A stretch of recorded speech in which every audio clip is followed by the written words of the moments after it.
friends, welcome to my channel Sonal Edu Top. Now we are going to start our new topic, equation of motion using graphical method. Newton's give the three equation of motion. Newton ने तीन equation दी motion की. First है v is equals to u plus a t. Second s is equals to u t plus half a t square. And third is v square is equals to u square plus twice a S.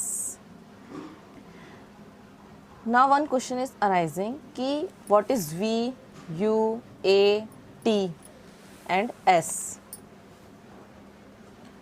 So u is initial velocity, v is final velocity, t is time, a is acceleration and s is displacement. When an object is moving along a straight line, the three equation of motion can be written as v is equals to u plus at, s is equals to ut plus half at square and v square is equals to u square plus twice as. Now see, the first equation is the relation between velocity and time. The second equation is the relation between displacement and time. And the third equation is the relation between displacement and velocity. Now we have to solve the first equation of motion using graphical method. And our first equation is the relation between velocity and time. Now this is the graph between velocity and time. Now consider a body moving along a straight line with uniform acceleration. Now the object is start from point D. Let's suppose this is point D and object is start moving from point D in the graph with velocity u. एक object है जो uniform acceleration से move कर रहा है. उसने वो object start हुआ पॉइंट डी पे ग्राफ में जिसकी वेलोसिटी है u और उसकी जो वेलोसिटी है वो इंक्रीज होते जा रही है. After time t it reaches the point b. एक t टाइम पे वो एक पॉइंट पे रीच हुआ b.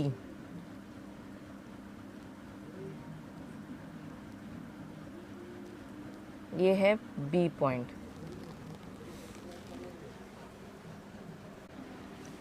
Now the initial velocity of the object will be u.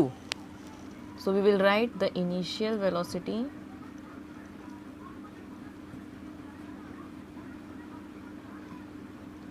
of the object is equals to u, which is equals to OD. Now the final velocity of the object. अब point B पे वो reach हुआ तो ये उसकी final velocity. इसको हम point को मार्क देंगे C. So the final velocity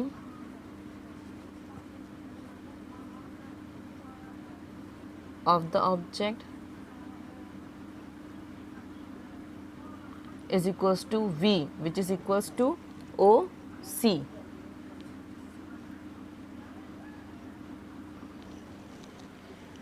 Time will be t. Now you have to find the acceleration. So acceleration a is equals to change in velocity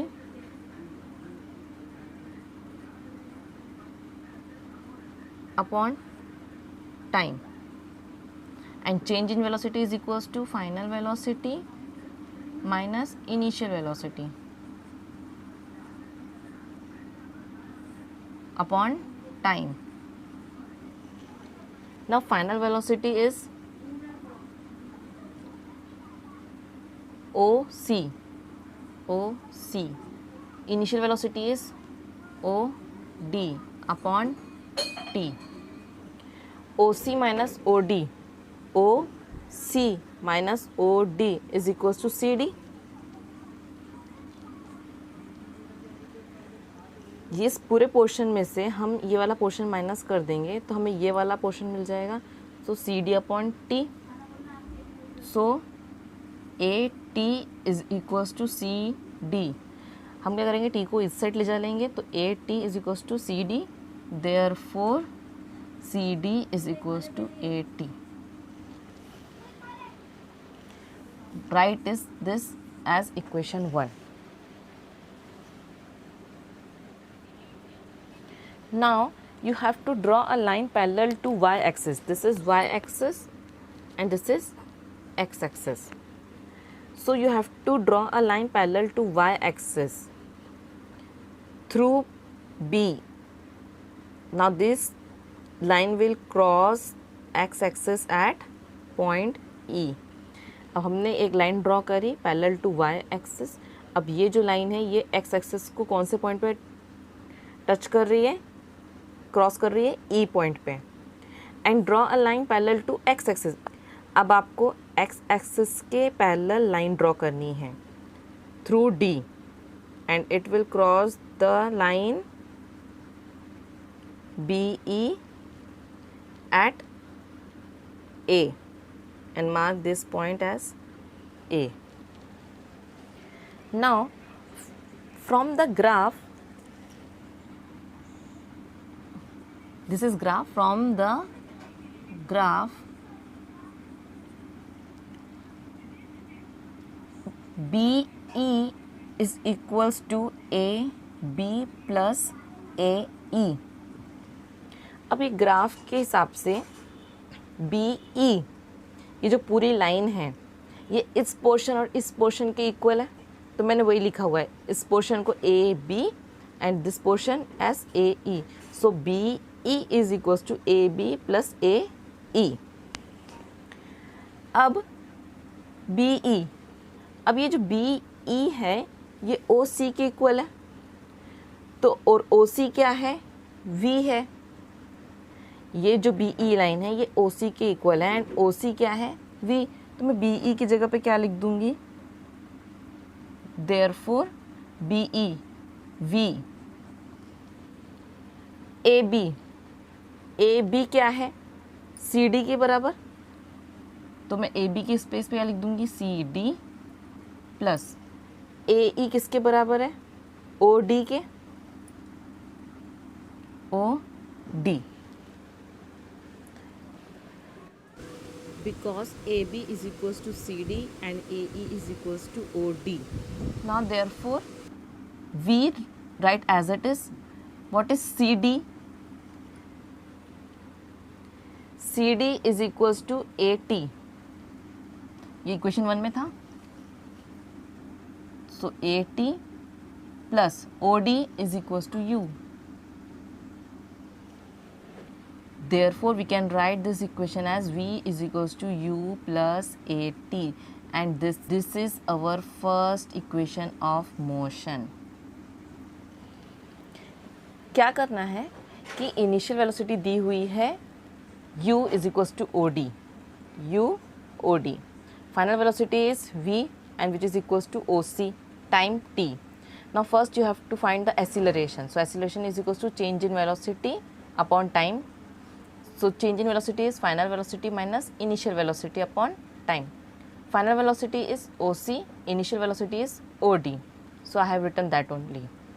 And OC minus OD, OC minus OD is equals to CD, so I have written OC minus OD is equals to CD upon T।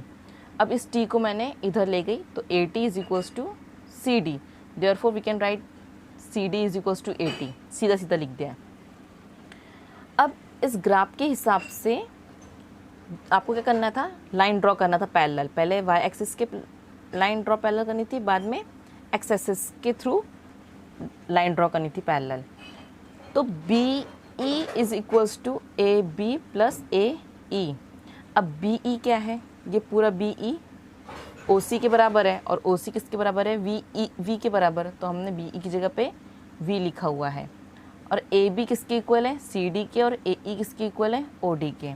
अब C D हमारा यहाँ से निकला था first equation से कि C D is equals to a t, तो हमने सी डी की स्पेस पे हम क्या लिखेंगे a t and O D की स्पेस पे यू यहाँ पे दिया हुआ है। सो हम इसको अगर सीधा सीधा लिखें तो v is equals to u plus a t, and यही हमारी फर्स्ट इक्वेशन ऑफ मोशन है।